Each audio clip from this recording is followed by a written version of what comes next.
Nestle baby powder बेचता। Europe के देशों में बेबी पाउडर बिकता नहीं। यूरोप के देशों में बेबी पाउडर को बेबी किलर कहते हैं। मैंने यूरोप के कई देशों में देखा है, बड़े बड़े होर्डिंग्स लगे रहते हैं, एडवर्टाइजमेंट जिन पर दिया जाता है सरकार की तरफ से कि आप अपने बच्चे को बेबी पाउडर मत खिलाइए। क्यों? क्योंकि उसमें जहर है। तो पूरे यूरोप में जो बेबी पाउडर बेबी किलर कहा जाता है, वही बेबी पाउडर हिंदुस्तान में धड़ल्ले से बिक रहा है। और बहुत वर्षों तक इस देश में जो बेबी पाउडर बिकता था, उसके डिब्बे पर कुछ भी लिखा नहीं होता था। जब यह सब हंगामा हुआ पार्लियामेंट में, हमारे जैसे विचार वाले दिल्ली में कुछ डॉक्टर्स हमको मिले और उन्होंने भी पार्लियामेंट पे दबाव डलवाया, हंगामा करवाया। तब जाके भारत सरकार ने सिर्फ इतना सा आदेश दिया कि कंपनियों को बेबी पाउडर के डिब्बों पर यह लिखना जरूरी होगा कि मां का दूध बच्चे के लिए सर्वोत्तम है। बस बात खत्म हो गई। माने हमको यह उम्मीद थी कि सारे देश में यह रेगुलेशन आ जाएगा कि मां का दूध ही बच्चे को पिलाया जाए, बेबी पाउडर बिल्कुल नहीं पिलाया जाए। लेकिन कोर्ट में जाने के बाद और कोर्ट से फैसला होने के बाद सरकार ने सिर्फ इतना किया कि बेबी पाउडर के डिब्बे पर लिखवा दिया कि मां का दूध बच्चे के लिए सर्वोत्तम है। और वो उसी तरह से लिखा जाता है जिस तरह से सिगरेट की डिब्बी पर लिखा रहता है। सिगरेट पीना स्वास्थ्य के लिए हानिकारक है। फिर भी जो पढ़े लिखे लोग हैं, जिनकी आंखें हैं, वो आंखों से अंधे हैं। ये लिखा हुआ है कि सिगरेट पीना स्वास्थ्य के लिए हानिकारक है, फिर भी सूंघते ही रहते हैं और सुट्टा लगाते ही रहते हैं। कुछ उसी तरह की हालत हिंदुस्तान की माताओं की भी है कि जो जितनी ज्यादा पढ़ी लिखी हैं, वो उतना ही ज्यादा बेबी पाउडर अपने बच्चों को खिलाती हैं। और विज्ञापन कुछ इस तरह से किया जाता है कि हमारा मुन्ना 3 महीने का हो गया तो मैंने तो बेबी पाउडर खिलाना शुरू कर दिया, अब आप क्या कर रहे हैं? तो कभी कभी तो मुझे यह लगता है कि जैसे हिंदुस्तान में जब से बेबी पाउडर आया तभी से बच्चे जवान हो रहे हैं, बिना बेबी पाउडर के तो लोग बड़े ही नहीं हुए होंगे इस देश में। कुछ ऐसा माहौल है पूरे देश में। और इतने धड़ल्ले से बेईमानी के साथ नेस्ले कंपनी का ये रोज एडवर्टाइजमेंट आता है। लेकिन मुझे दूसरा एक और बड़ा दुर्भाग्य लगता है कि आप जैसे जागरूक डॉक्टर खामोश बैठे हुए हैं। एक तरफ भारत सरकार इस साल एक वर्ष मना रही है, शायद आपको कुछ पैम्फलेट आए होंगे और माहिती मिली होगी। इस साल का जो वर्ष है वो मां का दूध बच्चे के लिए सर्वोत्तम है, इस वाक्य के आधार पर यह वर्ष मनाया जा रहा है। और जगह जगह भारत सरकार लाखों करोड़ों रुपए खर्च कर करके सेमिनार करवा रही है ताकि मांओं को समझाया जाए कि आपका दूध बच्चे के लिए सर्वोत्तम है। तो मैं अक्सर उनसे कहता हूं कि यह फालतू का खर्चा कर रहे हो करोड़ों रुपए का, इससे ज्यादा आसान है यह बेबी पाउडर बिकना ही बंद करा दो, बात ही खत्म हो जाएगी। लेकिन वो नहीं कराएंगे। बेबी पाउडर धड़ल्ले से बिक रहा है और उसके लिए सेमिनार भी धड़ल्ले से चल रहे हैं कि मां का दूध बच्चे के लिए सर्वोत्तम है। अब जिनको समझना चाहिए कि मां का दूध बच्चे के लिए सर्वोत्तम है, वो सेमिनार में आते नहीं, वो तो अपने घर में टेलीविजन के सामने बैठकर सीखते हैं कि नेस्टम पिलाएं कि सेरेलक पिलाएं। दुर्भाग्य से जिनको सेमिनार में जाना चाहिए, समझना चाहिए, वो जाते नहीं है। और जिनको ये समझ है वो कोई कैंपेन चलाते नहीं है इस देश में। ये सबसे बड़ी कमनसीबी है इस देश में। और उससे भी ज्यादा दूसरी कमनसीबी है कि कॉलगेट नाम का टूथपेस्ट बिक रहा है इंडियन डेंटल मेडिकल एसोसिएशन के प्रमाण से। मुझे जरा आप बताइए कि कब इंडियन डेंटल मेडिकल एसोसिएशन ने कोई कॉन्फ्रेंस किया और उसमें कॉलगेट के ऊपर प्रस्ताव पारित किया कि हम कॉलगेट को प्रमाणित कर रहे हैं, इसलिए हिंदुस्तान में बिकना चाहिए। लेकिन रोज कॉलगेट बिक रहा है आईडीए द्वारा प्रमाणित, इंडियन डेंटल जो प्रैक्टिशनर्स हैं उनके एसोसिएशन द्वारा प्रमाणित। तो आप में से कोई डॉक्टर इसका विरोध क्यों नहीं करता? कोई डेंटिस्ट खड़ा होकर इस झूठ को झूठ क्यों नहीं बोलता? और क्यों नहीं सुप्रीम कोर्ट और हाई कोर्ट में जाकर इस बात को चैलेंज करता? हम तो इसलिए नहीं कर सकते क्योंकि मैं डेंटिस्ट नहीं हूं। अगर मैं करूंगा तो कोर्ट सबसे पहला सवाल पूछेगा कि आपको आती है कुछ दांतों की बात, कुछ जानते हैं आप? जब डेंटिस्ट जाएगा कोर्ट में तो वो ये सिद्ध, डेंटिस्ट खड़ा होकर इस झूठ को झूठ क्यों नहीं बोलता और क्यों नहीं सुप्रीम कोर्ट और हाई कोर्ट में जाकर इस बात को चैलेंज करता? हम तो इसलिए नहीं कर सकते क्योंकि मैं डेंटिस्ट नहीं हूं। अगर मैं करूंगा तो कोर्ट सबसे पहला सवाल पूछेगा कि आपको आती है कुछ दांतों की बात, कुछ जानते हैं आप? जब डेंटिस्ट जाएगा कोर्ट में तो वो ये सिद्ध करेगा कि कोई भी टूथपेस्ट जिसमें फ्लोराइड होता है और 1000 ppm से ज्यादा होता है तो वो सारे के सारे टूथपेस्ट जहर हो जाते हैं, वो पेस्ट नहीं रहते। ये बात अगर मैं कहूंगा कोर्ट में तो कोर्ट मेरी बात मानेगा नहीं, वो पूछेगा आपके पास डिग्री है क्या? सत्य मुझे मालूम है कि 1000 ppm से ज्यादा अगर फ्लोराइड है किसी भी टूथपेस्ट में तो वो टूथपेस्ट नहीं है, जहर है।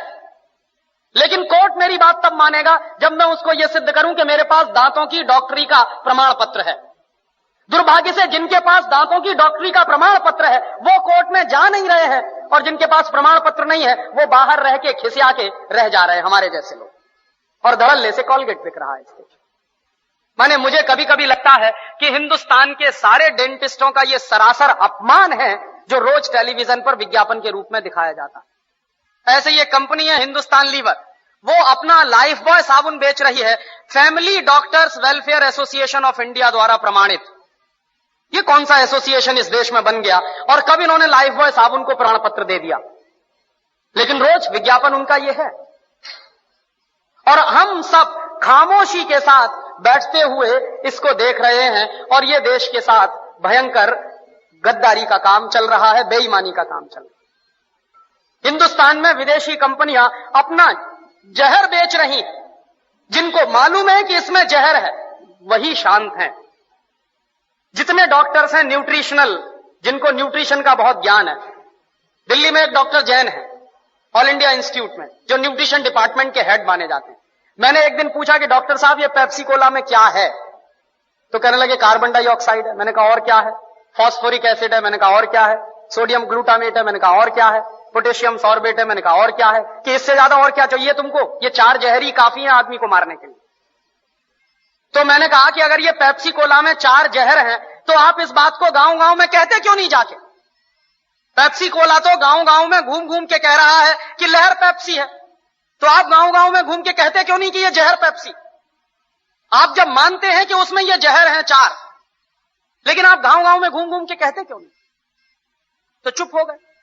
तो मैंने उनसे कहा कि आपके पास जो ज्ञान है उस ज्ञान का देश के लिए क्या उपयोग है?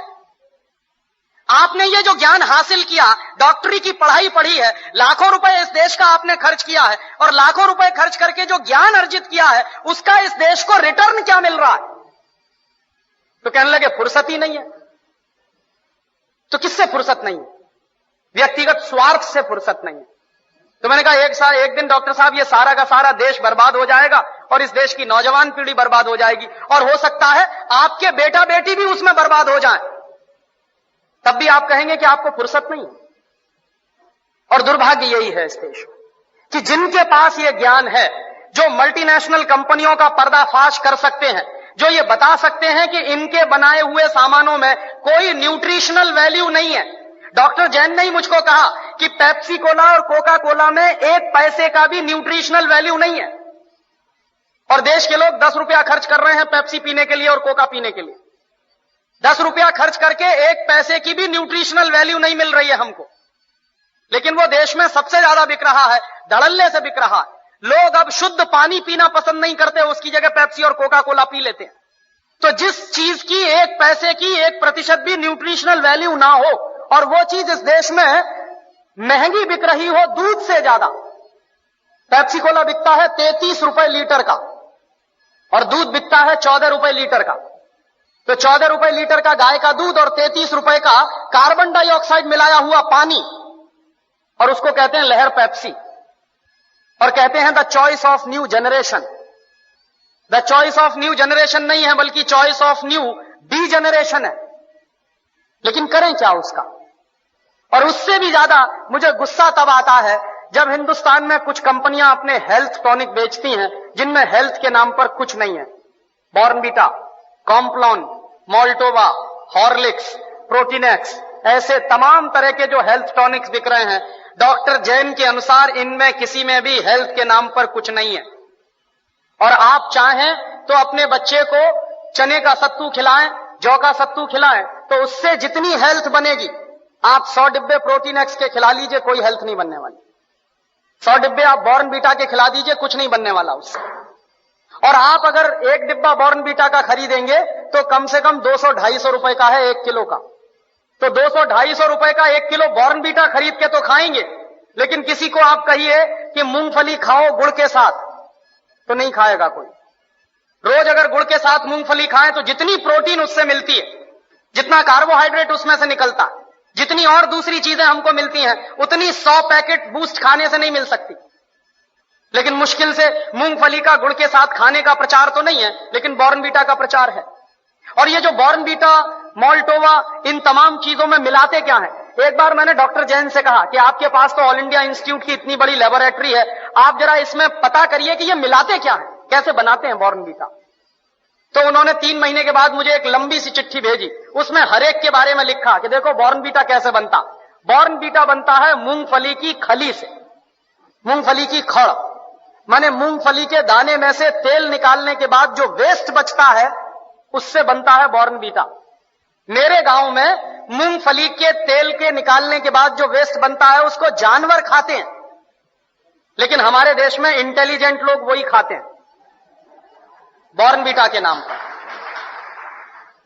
और आप बाजार में चले जाइए, मूंगफली की खली आपको 20-25 रुपए किलो में मिल जाएगी। गुजरात में तो उससे भी सस्ती मिलेगी। मैं तो मेरे गांव की बात कर रहा हूं जहां मूंगफली होती नहीं बिल्कुल।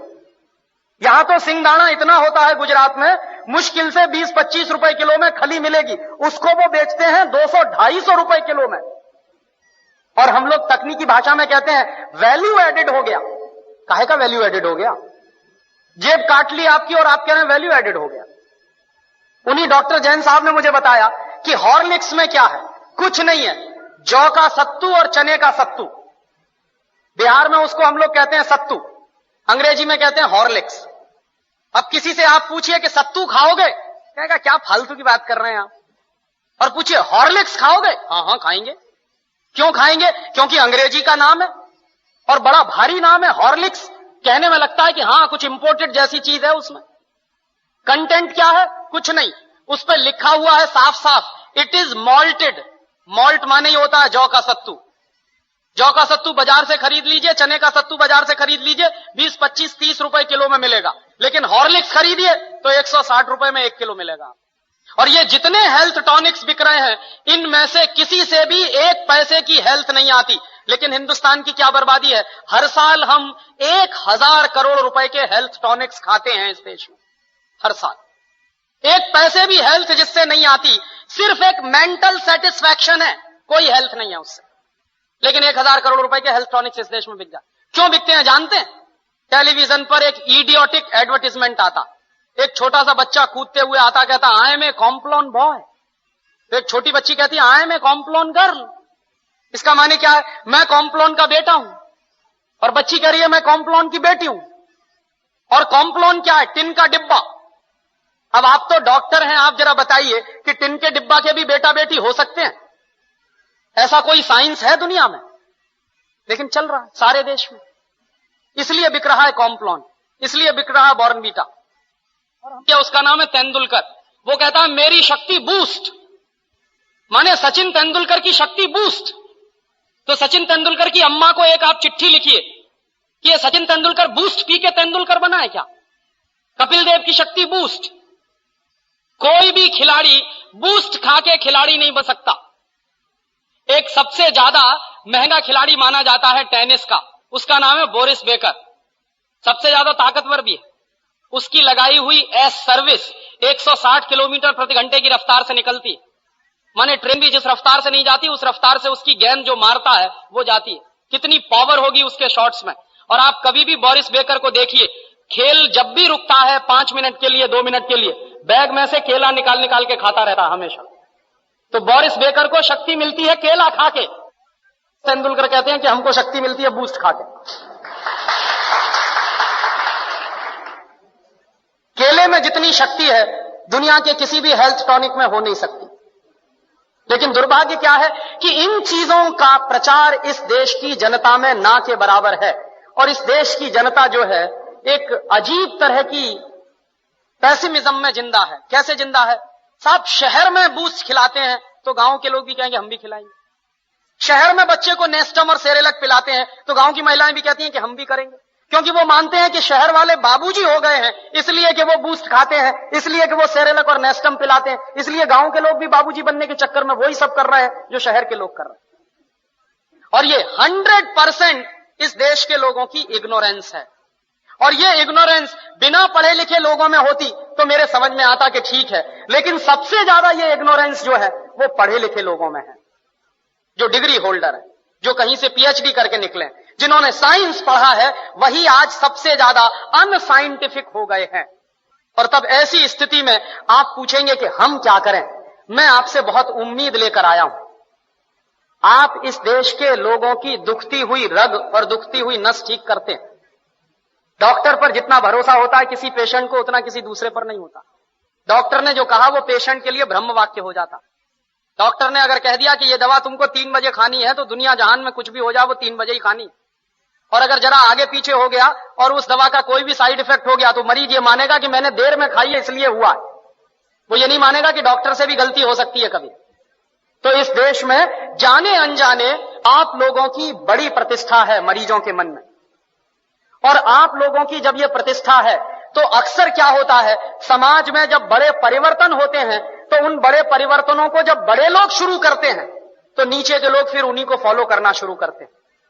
तो आपसे मैं बड़ी भारी उम्मीद लेकर आया हूं कि इस बड़े परिवर्तन के काम में आप मेरी मदद करें। तो आप पूछेंगे क्या मदद करें?